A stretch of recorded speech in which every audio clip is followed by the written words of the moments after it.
Hi, LinkedIn Live, and welcome to Mice Bites by Authentic Meetings and Incentives.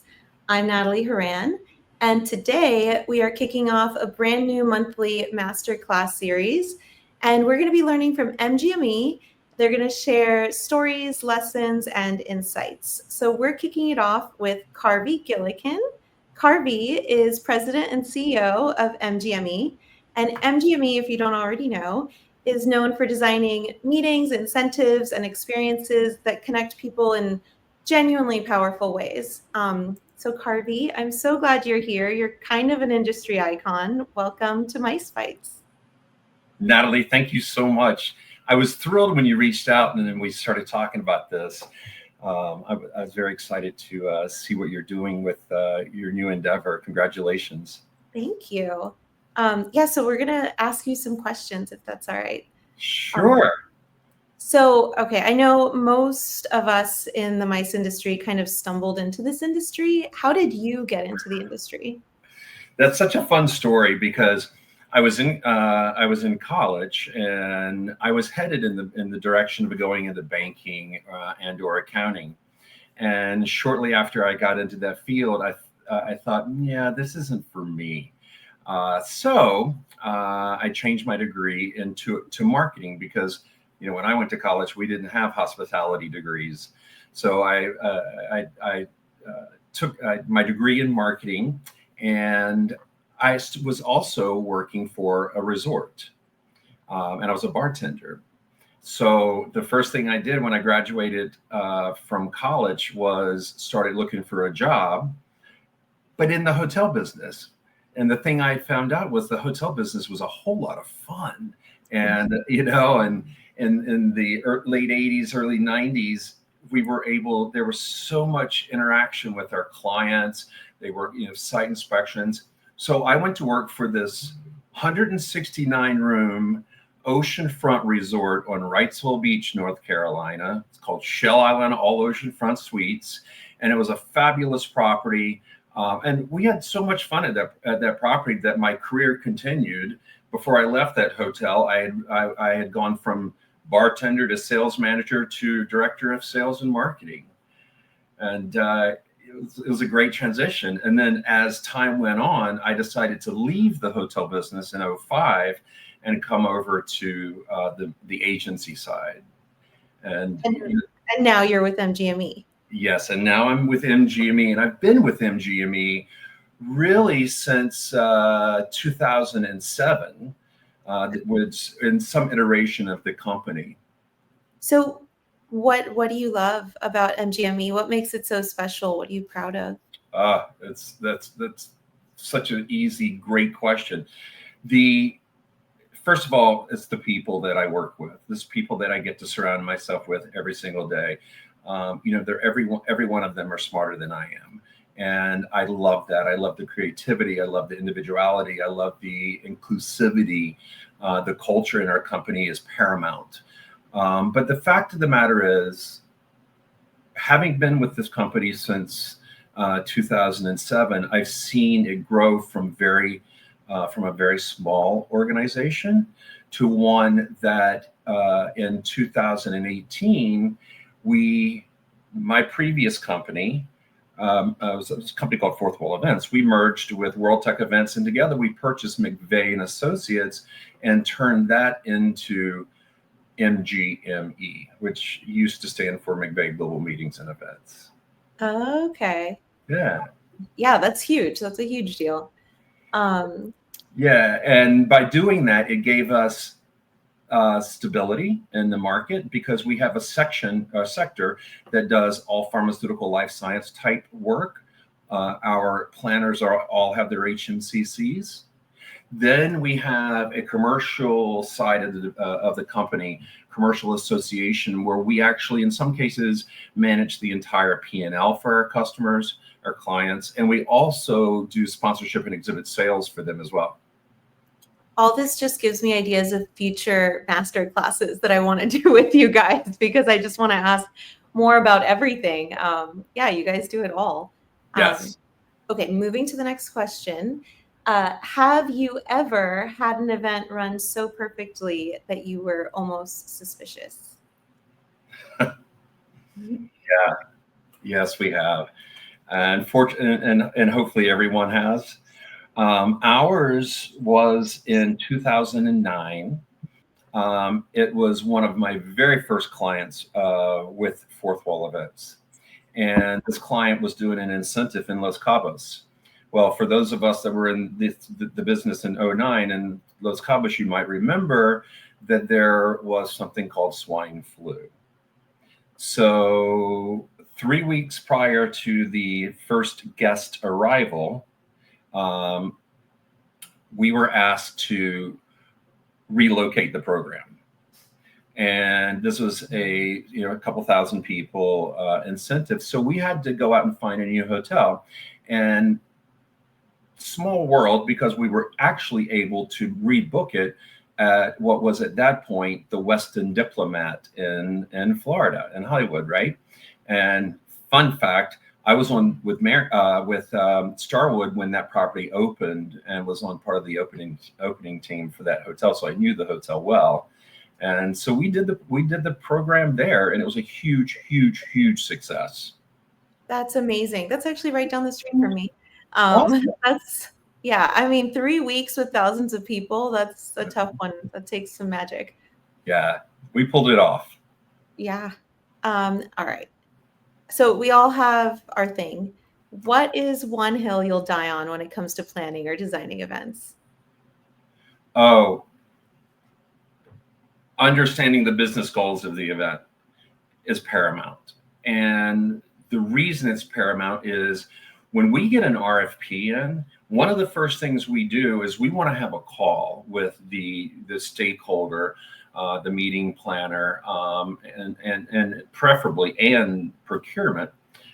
But the reason we need to understand the business goals of the event is if we're going to design an event, we understand why is the company holding it? Why are they planning that event? Is it to build morale from a potential, maybe a recent reduction in force? Do they need to rebuild that morale? That's number one. Number two, it could very easily be that they're launching a new sales program. There's a new sales leader, a new marketing initiative. Any of those type of things, we need to understand so we can thread that message throughout the entire event, from initial contact to the final survey. Yeah, I mean, that makes sense, but it's really overlooked. So it's important to nail that in. That's so true. Yeah. Okay. All right. Speaking of events, when you attend an event, how do you recharge afterwards after these massive events? So I need downtime. I need time to reflect on the program. I need downtime to reflect on my team. How did we do? And I start from the beginning and I work my way through the program, thinking about what was planned, what was actually executed, and were we able to support the initiatives of the organization holding that program, right? Right. So I like downtime. I like quiet.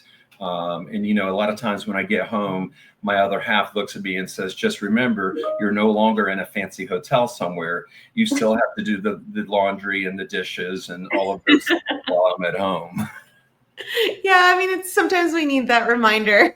We do. I mean, for some reason, there's no house service, and I call and food doesn't get delivered. So I'm not sure what's wrong with that. I should work on that. Yeah, no, but I feel you. Like, definitely some quiet, just like it can be a lot of talking, a lot of faces, a lot of everything. Um, Indeed. okay, so you've seen some changes in this industry. You've been around. What's the most exciting change that you see happening in the mice industry right now? Uh, I think it has to do with the generational focus of the attendees, specifically in the world of incentives, but really in any program. But the Gen X's, the Gen Y's, the baby boomers. We're on that side of our careers. but we are bringing in attendees that want specific things at their events, right? Mhm. For example, the 2024 Incentive Travel Index showed us that second tier, third tier cities are in high demand because the attendees want cultural influence. They want to be immersed in the local areas in which they are, in fact, watching or attending the show itself. And I think if we continue to build on those cultural aspects, those influences, it will go a long way to helping drive the success, the ROI, if you will, on those on your conferences. I love that. That's such a win-win for everybody, for, savings on you and your clients' end, and then, spreading the love economically to these other cities. I love that. It is, and you know as well as I do, we attend so many conferences, and some organizations do such a great job at bringing in the culture Mhm. into the event, or transporting us as an attendee out of the hotel convention center venue type environment and putting us in those in the cultural experience areas, taking us out to the neighborhoods. Several. I'll get in trouble if I start naming, but I was I sit on the Discover Puerto Rico customer advisory board, and one of the things they did is they took us out. They took Yeah, us out to see all of the things that we would not see as a typical attendee. Right? right. There's so much out there that can be an added value to your program at very, very minimal cost. Well, and it's such an easy way to get attendees to remember it, and it not just be a blur of another ballroom in a generic city. But it doesn't take that much more money or effort. It's just thinking outside of the ballroom a little bit. And It is. second, I love that, thinking outside of the ballroom. mhm. No, Absolutely. that's a great one. We should all be pushing this. I like this one. Yeah. All right. If your career were a documentary, what would the title be? Oh, so it would be, and don't laugh, but it would be From Rodeo to CEO would be the name of my documentary. And That's really good. the reason in that is, yeah, I spent many years in my previous life when I was much younger, actually competing on the rodeo circuit, and I had a great time doing it. We still have two of our older horses here on our farm in New Jersey, and those two are basically lawn ornaments at this point. Oh, But I learned so much in that competitive landscape of rodeo that I was able to parlay over into the world of business. And it's about, you think about it, there's finance, there's marketing, there's sales, there's operation, it's all the same. It's just a different lens that you're looking through to deliver a message or achieve a goal. And as CEO, sometimes I think about how would I have handled this 10 years ago, 5 years ago versus today, when a situation comes up that needs my attention. I can't wait to read this book. It'll be fun. I want a signed copy. You will get the first signed copy, I promise. This is amazing. Okay. And last question. Finish this sentence. The best events are the ones That deliver the business goals of the organization, that addresses personalized wellness for the attendees, and leaves an impact on the destination, a positive impact on the destination. I am a firm believer that we are storytellers. We are story creators, I should say. And our storytellers are our attendees. So when they attend a program, we want them to leave with a smile on their face, a story to tell, and a desire to excel and achieve more. Conferences, incentives, expos, they have a business purpose. And if you are doing your advanced work before you attend one of those conferences, you will in fact leave with all of those things ready to go. And you'll go back and you'll talk and you'll tell those stories. And then maybe, just possibly, you might be able to incentivize someone to think, oh, I could achieve that, or oh, I could go on the next incentive or national sales meeting or expo to support myself from a personal perspective, but also to support my company in achieving their growth and business goals throughout their ecosystem. I love this. I love how intentional it is to, mice specifically, and it's not just turning it into some weird leisure vacation where people are being forced to do team building. And it is Right. so intentional and thoughtful with the attendees' time in addition to the budget and everything else. Such as throwing together a something and hoping people like it. I think that's fantastic. That's great. Yeah, there's an old saying, hope is not a strategy, right?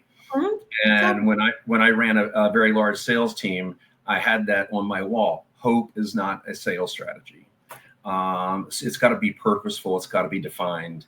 And you have to understand, and I say this ad nauseum, you have to understand why you're doing what you're doing in order to know whether you achieve those goals. I think that's a really good takeaway for anybody watching this, because I think if we do that in general, but especially with events, that's a good way to help narrow down and get the most out of the event and everybody planning it and the budget and everything else. I love that. Exactly. We gotta keep the stories telling going. Yeah, that's great. And we will keep on talking about this and other things next month. We're still deciding who from the team exactly and what we're going to bring, but we'll be back next month to talk about meetings and incentives and, what you guys are doing over there at MGME. I love it. Thank you for including us. We have some fun things coming up for a couple of our future webinars with you. And I'm really excited to see some of my senior leadership and other colleagues get on with you and show their passion, not only for the industry, but for our company. I love that.